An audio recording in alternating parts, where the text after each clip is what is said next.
할렐루야. 4월 21일 화요일 오늘 가정예배로 드립니다. 마가복음 11장 15절에서 25절 말씀으로 함께 나누고요. 이제 돌아오는 주일 우리가 부활 주일로 지킵니다. 저희 예배로. 그래서 이번 한 주간 고난주간으로 선포하면서 함께 묵상하고 십자가를 지나서 부활에 이르기까지 그 하나님의 놀라운 섭리를 우리 함께 묵상하려고 합니다. 오늘 본문은요, 예수님의 성전 정화 사건, 우리가 너무 잘 아는 돈 바꾸는 자의 상, 또 비둘기 파는 자들의 의자를 뒤집어 엎으시면서 내 집은 만민이 기도하는 집이라 하였거늘 너희가 강도의 소굴을 만들었다고, 그렇게 성전 정화하시는 사건이 나오는데, 그런데 그 좀 독특한 구조입니다. 뭐냐면 샌드위치 구조라고 하죠.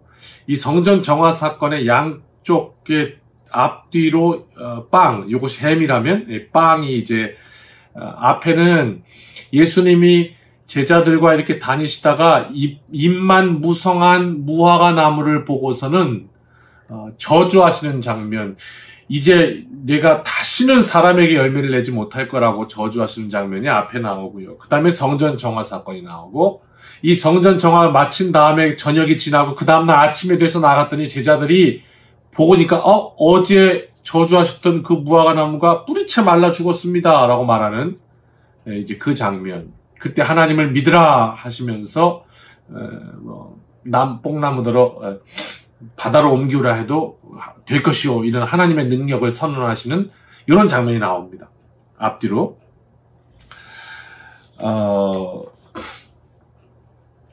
먼저 이 사건을 통해서, 이것이 이제 오늘 말씀의 내용인데요, 이것을 통해서 조명되어지는 것 뭐냐, 무엇을 말씀하시고자 한 거냐, 화석화된, 굳었단 말이죠.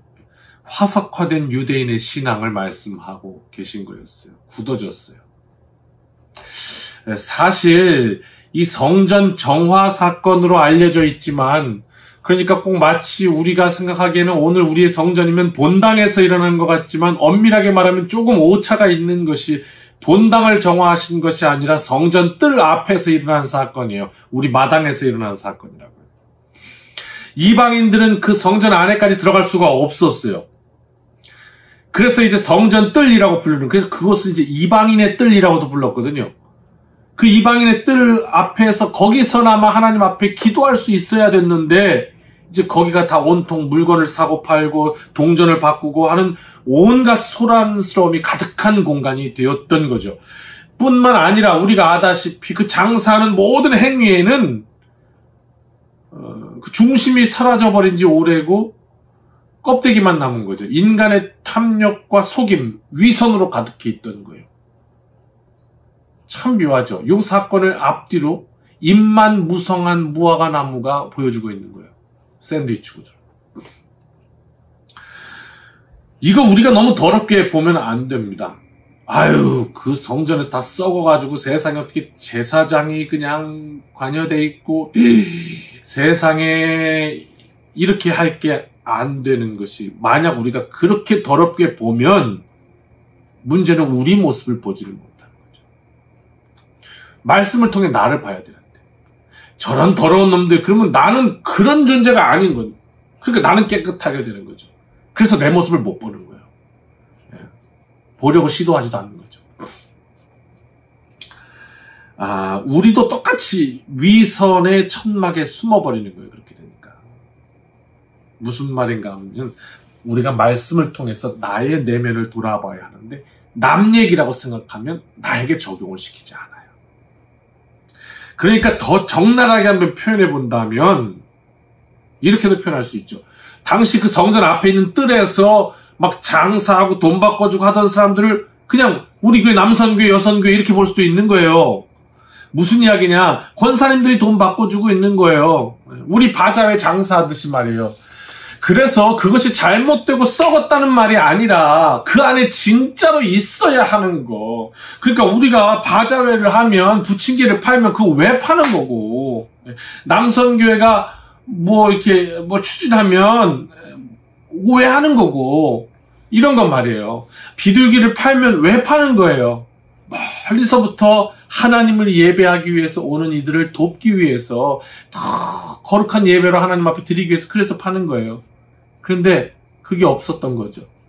열매가 없는 거예요. 입만 무성한 거예요. 그래서 나중에는 더 많은 이득을 얻으려고 부패하고 거짓되고 온갖 소란과, 그러니까 어떻게 해요? 막 장사하다가 싸우고, 결국 더 이상 그곳에서는 하나님을 예배하고자 하는 목적은 상실되었고 욕심과 싸움의 소리로만 가득한 곳이 되어버렸던 것. 이 성전 정화 사건의 앞뒤로 그래서 무화과나무 이야기가 자리를 잡고 있어요. 입만 무성한 무화과나무, 하나님이 심판하신다는 거죠. 그 메시지를 주님이 주고 계시는 거예요. 뿌리채 말라버렸어요. 오늘도 저와 여러분의 삶 속에 찾아오셔서 하나님은 구하시는 게 있어요. 열매 구하는 거죠. 너는 어떻게 살았느냐? 내가 너한테 달란트 맡겼는데 넌 나한테 무엇을 보이느냐? 이거 구하시는 거죠. 오늘 하루 어떻게 살았니? 이런 엄중한 심판의 말씀이 우리 귀에 들려오지만 오늘 말씀이 얘기해 주는 건 뭐냐면 우리 인생이 관성과 어떤 습관에 젖어 있으면 못 본다는 거죠. 이 관성과 습관에 젖어 있는 인생은요, 나를 질타하고 비판하는 소리를 싫어합니다. 불편해요. 피해요. 나와는 상관없는 얘기야. 그건 그 썩은 사람들 이야기지. 이렇게 말입니다. 그래서 오히려 누군가가 나에게 그런 말을 한다고 하면 그 사람을 제거하려고, 그 목소리를 없애보려고 이렇게 생각까지 하게 됩니다. 내 집은 만민이 기도하는 집이라. 그런데 여기서 말하는 집은 말씀에 의하면 우리 자신이기도 하죠. 내 자신이 하나님의 성전인 것을 알지 못하느냐 하셨으니까요. 이곳은 어떤 곳이냐? 기도하는 곳이래요. 기도는 뭡니까? 하나님과 교제하는 곳. 그게 없이, 그런 열매가 없이, 그런 진짜 있어야 할 것이 없이 입만 무성했던 무화과나무, 우리가 다시 한번 이 이야기 속에서 우리의 모습을 살펴보고 또 계속하여 성전 뜰과 성전을 밟는 우리의 삶 가운데 오늘 혹시 주님께서 강도의 속으로 만들었다고 할 내용이 없는지, 우리에게 있어야 할 정말 그것이 있는지 다시 한번 우리의 신앙을 점검하고 화석화되지 않도록, 굳어지지 않도록, 그런 신앙이 아니라 오늘도 하나님 앞에 거룩함으로 살아있는 은혜의 삶, 이 한날 복된 날 되시기를 주님의 이름으로 축복합니다. 아멘.